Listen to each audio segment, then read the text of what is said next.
Today I'm going to run down a 2013 biographical action thriller titled Captain Phillips. Mose refuses the offer of food and water, he just wants his $10 million ransom. He's also upset that a crew member is recording what's taking place. As the negotiations continues outside, Najee grows increasingly agitated until he raises his pistol close to Phillips's ear. He fires the bullets through the lifeboat's roof, forcing the gunboats to immediately withdraw with fear that Captain Phillips may have been shot. On March 28, 2009, at his home in Underhill, Vermont, Captain Richard Phillips is packing his bags, checking his passport, and confirming his itinerary before he heads to the airport with his wife. They express their concern over the changing times and wonder how their children will fare, as they know that it's a much different world than the one they grew up in and that it's not as easy to find a good job. They arrive at the airport, kiss each other goodbye, and Phillips heads inside as his wife drives away. A group of vans filled with local mercenaries arrives in a small village on the Somali coast. A young boy hurries to wake Mose up from his hut to tell him that the mercenaries have arrived. They're furious that their boss, known as Gurad, hasn't received any money from the villagers for the past few weeks. They receive an order to board their boats and search for something.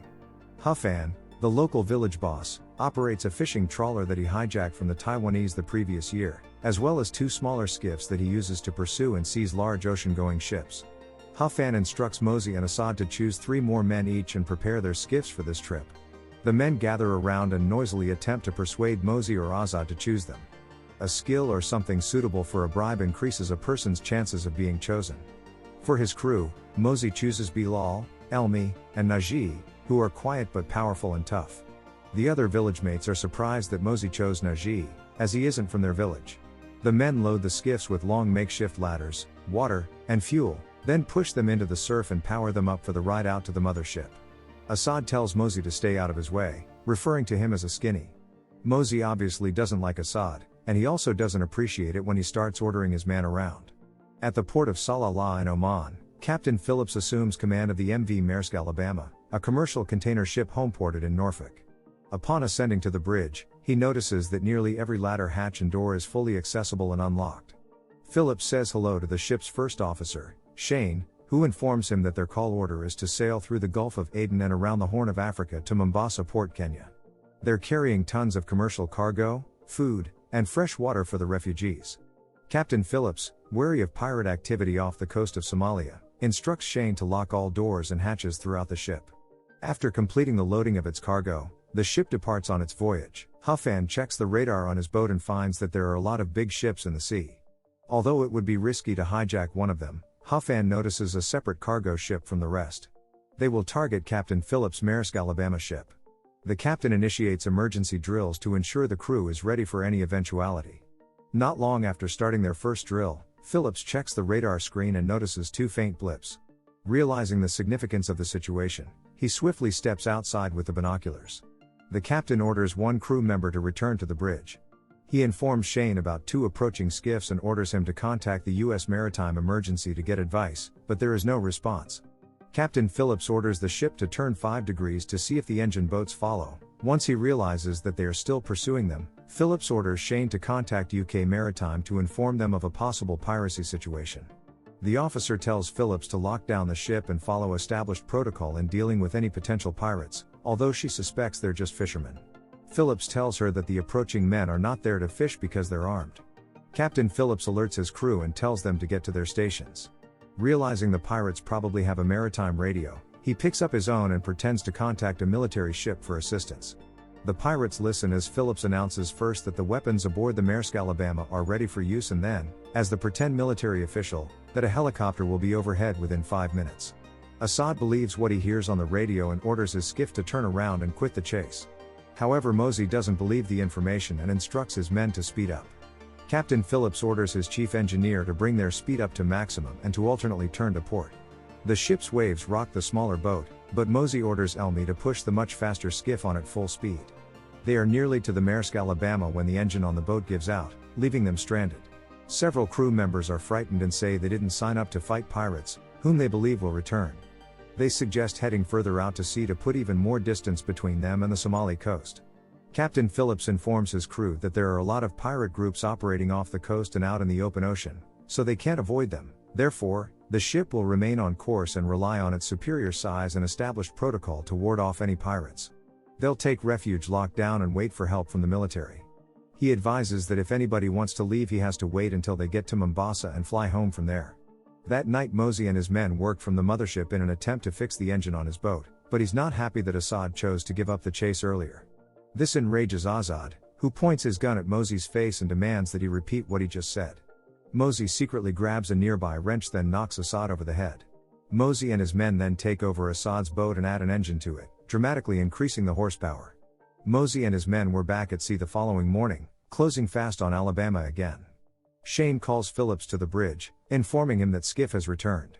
Phillips directs the crew to their stations and orders evasive maneuvers. He contacts UK Maritime again and informs them that they are under pirate attack.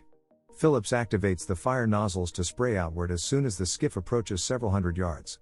Mose uses his radio to tell Phillips to stop the ship. He and his men are members of the Somali Coast Guard, and they want to come on board. When Phillips declines to halt the boat, Mose directs Najee to fire his weapon. He then has Elmi steer the boat towards a gap in the spray along the port side of the ship. He then points his own rifle and fires at them. Phillips orders his partner Shane to get down to the deck and fix one of the fire hoses that aren't functioning. Shane successfully completes the task, but Najee almost shoots him in the process. The fire hoses don't prove to be a deterrent as Bilal unlashes the homemade ladder and, with help from the others, hooks it over to climb on board. Captain Phillips orders the majority of the crew to get down to the engine room, and since he doesn't want them to become hostages, he advises them to lock the hatches, split up and hide. He tells them not to open the door or come out unless they hear him give the secret password at supper time. The pirates shoot away any locks they encounter, including those on the bridge's door. They barge in and point their guns at Phillips and some of his crew members. Mose approaches Phillips, reassuring him that he and his men are only doing business and that everything will be fine once they receive their ransom. Mose questions Phillips about the ship's origin. Najee is ecstatic when the captain tells them the ship is American.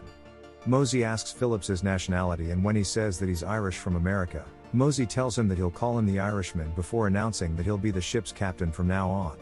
Phillips tells Mose that there is $30,000 in the ship's safe and he can have it if he and his men leave. Mose acts insulted and says he's not a beggar. Additionally, he tells Phillips that his boss Gurad would never accept that small amount. The ship's power suddenly goes out and the emergency power kicks in. Mose demands to know what's going on, but Phillips tells him that the ship broke for an unknown reason. He walks along the control panel randomly poking at switches and buttons, which makes Najee very nervous and he tells him to stop. Mose wants to know where the rest of the crew is. Phillips feigns ignorance and says he doesn't know where they are since he's been working on the bridge. Mose reassures Phillips that no one will get hurt if he refrains from playing games with him. Mose tells Phillips to order his crew to come to the bridge, then decides to speak to them himself via the intercom. He announces that if the rest of the crew doesn't come out of hiding, he will begin shooting those on the bridge, one man every minute. Mose directs Najee to grab the officer and prepare to shoot him in the head after 1 minute goes by. Phillips confronts Mose and asks him if killing people is how he conducts his business transactions. Mose thinks about it and decides to search the ship rather than kill anyone. That disappoints Najee, who strongly believes in doing whatever seems necessary to get what they want as quickly as possible. Bilal and Mose go with Phillips to search for the crew. Phillips proposes a top-down search of the ship, but Mose quickly recognizes his strategy and after examining the ship's schematics, he instructs Phillips to lead them to the engine room, assuming this is the source of the ship's malfunction. Shane secretly uses his radio to call his crew in the engine room to warn them that the search party is on the way. He advises them that one of the pirates is barefoot and to spread some broken glasses on the ground. Bilal steps onto the broken glass and gets severely wounded. But Mose tells him to move on. However, it's obvious that Bilal is bleeding too much to continue, so Mose orders him to take Phillips back to the bridge and send Najee down. Mose continues the search alone, but some of the crew members ambushed him and during the struggle, Mose cut his hand on a knife. The crew then radios to tell them that they have Mose, and they will exchange him for Captain Phillips with a promise that the pirates will take the $30,000 and leave. They order Mose to verbally agree to those terms over the radio so that his men can hear them. Najee opposes and wants millions of dollars, but he's overruled by Mose.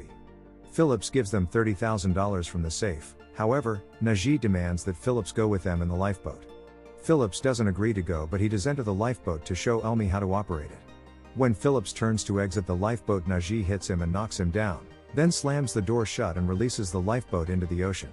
The U.S. Navy force operating in the Mediterranean Sea got informed about the hijacking of the Alabama cargo ship, and the subsequent hostage-taking of Captain Phillips on the lifeboat. The admiral says he is going west to intercept the lifeboat and the pirates' mothership. The pirates begin arguing. It's hot in the lifeboat and there's a lack of ventilation. Phillips offers to treat Mose's hand and Bilal's foot injuries, but he refuses. A counter-piracy drone scan locates the lifeboat and the Maersk Alabama all within a few miles of each other. The Navy SEAL estimates that it will take about 36 hours for the lifeboat to reach Somalia, which is only 126 miles away at that point. Phillips asks for a drink of water, so Bilal gets him some. After he takes a deep drink, Najee sees him and grabs the jug away, telling Bilal that Phillips is to receive no more water. Mose keeps trying to radio contact Huffan but is unsuccessful. Evening later, Huffan calls him and tells him that the mothership is experiencing engine trouble and that the boss is not happy that Mose screwed up the mission. Huffan orders them to take the lifeboat directly to Somalia's port in an attempt to protect the mothership and prevent its capture. The US Navy arrives, lighting spotlights and blasting its emergency horns. When Mose opens the door, Phillips sees it and gets a big grin on his face. A Navy officer named Nemo is working with Americans. He speaks Somali and communicates with the pirates. He offers them food and water as a first step in negotiating Captain Phillips' return. Mose tells Nemo that the demand is $10 million. However, Nemo tells him that it won't be easy, but they can discuss it. Phillips tells Mose that the Navy is not there to help or negotiate with him. Najee is suspicious of everything that the Americans say, believing they're setting them up. Nevertheless, Mose agrees to meet with the Navy. Nemo leads a group of armed men to meet the pirates at the lifeboat. Mose refuses the offer of food and water. He just wants a $10 million ransom. He's also upset that a crew member is video recording what's taking place. Najee becomes increasingly agitated as the conversation continues outside, until he raises his pistol close to Phillips's ear and fires it through the roof of the lifeboat. The gunboats retreat, apprehensive that Phillips might have taken a bullet. Mose quickly contacts the Navy, telling them that Phillips is fine, and then puts Phillips on the radio to confirm. Mose tells them that he'll speak to them again once they are in Somalia. Phillips tells Mose that he needs to ease himself, so Mose allows him to step out of the lifeboat. Phillips pushes Bilal into the water, then jumps into the ocean and starts swimming toward the Navy, but they are unable to identify if one of the two is Phillips because it is too dark. Najee points his rifle at Phillips, instead risking his life. Phillips chooses to return to the raft. Once he's on board, Najee kicks and punches him, and Mose has to pull him off before he kills Phillips. A Navy helicopter flies over the lifeboat, ordering Mose and his men to surrender. Mose responds by grabbing Phillips and forcing him through the hatch, holding a pistol to his head. He then aims the pistol at the helicopter and fires off a few rounds. When the helicopter turns away, Mose again holds the pistol to Phillips' head. Then commands him to communicate on the radio to inform the Americans of his impending shooting and the plan to use the survivor's suit as a body bag. The negotiator persuades them that the elders from their tribe are coming to help conduct the negotiations out of Phillips' sight. Najee advises Mose that it's an ambush. Nevertheless, Mose agrees to go over to meet with the Navy and the elders. The Navy SEALs position themselves on the helicopter deck armed with sniper rifles. The sniper's goal is to confirm sightings of each of the three pirates on the raft and take them out. Elmi doesn't like the fact that Phillips is moving around. Najee yells at Phillips to sit still. He orders Elmi that if Phillips moves again, he should shoot him. He gets on the radio demanding to speak with Mose. Then he comes to realize that the elders aren't coming. Also, the Americans have been deceiving them all along. Believing they are all likely to die anyway, Najee prepares to execute Phillips. The snipers witnesses Phillips's strangling and blindfolding, and two confirmed pirates, Bilal and Elmi, but Najee is still not in sight. The lifeboat suddenly stops, which causes Najee to stumble forward. This gives a clear view of all three pirates, prompting the immediate execution of the order. Blood sprays all over Phillips and screams. Navy SEALs cuff Mose and take him into custody. After removing Phillips from the lifeboat, a Navy nurse attends to his wounds on the ship, but he has trouble responding to her, and when she asks him why all the blood is on him, he becomes overwhelmed with shock and distress. The chief and nurse laid him down, telling him that everything was fine. The closing voiceover states that Captain Richard Phillips reunited with his family on April 17, 2009. The Federal Correctional Facility in Terre Haute, Indiana charged Abduwali Muse with piracy and sentenced him to 33 years. In 2010, Captain Phillips went back to sea. Don't forget to like and subscribe to watch more of my videos like this.